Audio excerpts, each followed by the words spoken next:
So tonight I'm here to share my story as a member of Gen X. I don't really identify as that generation. I don't know, but I'm calling my story The Most Amazing Things I Learned Living Through Pandemic. So my story begins in June 1981, and that summer the CDC announced that 41 gay men had been diagnosed with a rare Kaposi sarcoma cancer. And that would be the start of the HIV/AIDS pandemic that would be one of the most lethal, not only in our lifetime, but in the history of the world. And I was 14 that summer, and I lived with a terrifying secret. I was lonely and afraid I couldn't tell anyone because I was a boy who liked other boys. And I knew this was bad, and I had internalized what I had heard about gay people, and I was ashamed of myself, and it was a very scary time. And then I start to hear these news reports, and it was really, really frightening. And that my emerging sexuality would be so despicable to strangers, it was just terrifying. And then, with a great blessing, in 1983, I found out I had a cousin who was gay, and I came out to him. And to be able to walk out of that place of shame and into the embrace of family was something that was so amazing. And I feel so lucky for that experience, because my cousin Craig and his lover Bob, they embraced me, and they told me that my sexuality is mine, and it's my body, and I don't have to abide other people's false morality about myself. And they taught me how to protect myself and to respect myself and to not judge others, because there's no one way to be a gay man. There's a whole lot of ways, and you can just be who you are. And so that was a blessing. And in 1984, that year, the epidemic was getting worse, and there was a young boy by the name of Ryan White, and Ryan was a hemophiliac and contracted HIV through a blood transfusion. But he was shunned by his school and by his community, and even by the people who he had a paper route. And people unsubscribed from that newspaper because they thought that the newsprint would give them HIV. And Ryan White was an amazing young man, and you may know there's landmark legislation named for him, that the Ryan White Care Act, that has brought, probably into the billions of dollars for prevention and care and treatment and housing and supportive services, and was really a landmark in the way that we treat this pandemic.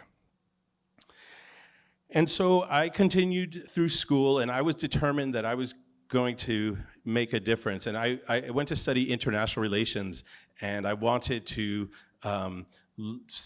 I had this idea that I would join the Foreign Service, and I would serve as a diplomat, so I studied international relations, and that was economics and history and Spanish and French and politics, and then right before I was about to graduate, I went to a career day, and a member of the state, a retired ambassador, was there to speak to us, and he said, he was telling us all about the diversity that was happening at the State Department in the late 1980s, and that there were so many more opportunities for women and people of color. And I raised my hand and I said, Mr. Ambassador, when you talk about diversity, are you talking about me? Does that, can we serve? Because I'm ready to join the Foreign Service. And he didn't really appreciate the question, and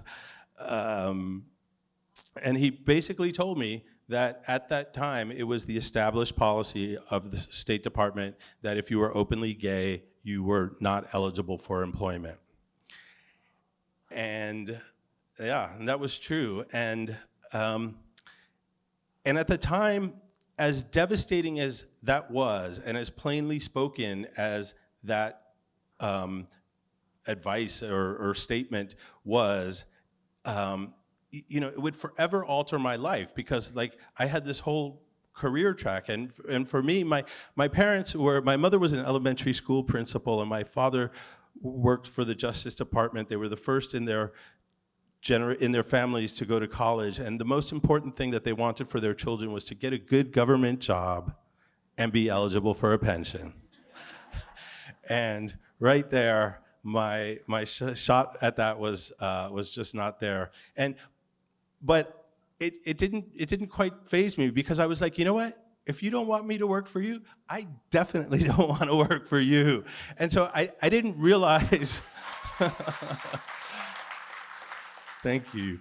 I didn't realize the generational harm that would cause me, because at that time I was young. I didn't know if I was going to live beyond 30, and so I just it just affirmed for me that I was going to go with Plan B, and so I was like, great, okay, so Plan B. It might not really sound like a plan, because it wasn't so much as a plan. It was really fueled by a lot of testosterone, and so I decided that I was going to follow that mythic rainbow trail to the city by the bay, to which I heard was the gayest city in the world, and I was going to like live the most out, most gay, most proud life that I could, and so I was excited. And so I moved to San Francisco in 1990, and I wanted to do what I could to change the world, because I didn't want other people to have to live with what I lived, and the fear and shame, because no one deserves to live in fear and shame for who they are. And this is as important today as it was then, because across the country and around the world, we continue to see the marginalization and criminalization, especially for our trans brothers and sisters, and immigrants and refugees, and these people who are different are still facing that kind of shame and othering that I experienced back then. And so in San Francisco, I would my night job was working in a restaurant. So I took my college degree, and I was a restaurant waiter. And during the day, I got involved in activism, and I joined ACT UP. And for those of you who don't know what ACT UP is, it's an acronym for the AIDS Coalition to Unleash Power. And it is one of the most significant grassroots mobilization and advocacy organizations the world has ever known.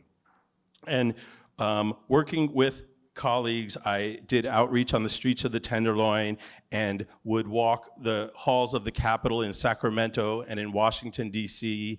To serve people in need, and to help change systems, and to make the world a better place. And I learned to use my voice in support of those who didn't have a voice, to support those facing unspeakable violence. And as I said, everyone deserves the opportunity to be accepted for who they are. And along the way, so I couldn't do that full-time 100%, and a brilliant thing that happened to me was finding kind of salvation on the dance floor. And we gravitated in the midst of all of this incredible grief and fear and death and shame. The gay dance clubs were a place where we gathered, and whether it was in San Francisco or traveling around the country and around the world, these were safe spaces, and we lost ourselves in the mesmerizing anthems from artists like Jimmy Somerville and Madonna and Martha Wash and Sylvester, and there were all kinds of twirling flags. I don't know if you remember the flags, and the strobe lights and the lasers, and maybe there were some hallucinogenic substances in there. and we kind of needed that to numb this pain a little bit. And it was great until it wasn't. And so in 1999, I made the decision to move to Hawaii and surround myself by the aloha of these islands and the natural beauty of these islands. But I was also determined to make a difference here, and I did. I worked first with the Maui AIDS Foundation and worked on a project that was recognized as a special project of national significance, and it has brought millions of dollars to Maui County and the neighbor islands for housing and supportive services. And we worked on an amazing event, fundraising, called the Paradise Ride. We took 100 cyclists across 4 islands in 7 days as part of a cycling event. I forgot to mention, cycling is a big part of my life, and in San Francisco, I rode my bicycle from San Francisco to Los Angeles 4 times as a fundraising thing, and then brought it here, and we did it here in Hawaii. And just recently, I joined the board of the Hawaii Bicycling League. And one of our board members is here tonight, and at the Hawaii Bicycling League, we're really working to make Hawaii a safer place for cycling. Yeah, and I joined the Kaimuki Neighborhood Board. I was elected to the Kaimuki Neighborhood Board, and I served as chair, and that's when everyone came and talked to me about how many chickens were in their neighbor's yard and what we were going to do about parking in the parking. There's not enough parking, and so fast forward into the few years ago in 2020, all of a sudden, COVID and this pandemic, and honestly, it was a re-traumatization for me. I survived the HIV pandemic, but now all of a sudden, the death, the fear, the discrimination, just the ignorance, but it was different, and so the last few years, I've been living with this re-traumatization, and it's been like, it's real. It's real, but I take inspiration from some of the lessons that I learned in the HIV pandemic, which was to serve and to love unconditionally, and to, most importantly, or maybe not most importantly, but to remember to dance like nobody's watching, because we got today, and we have to embrace one another. And thank you all for being here.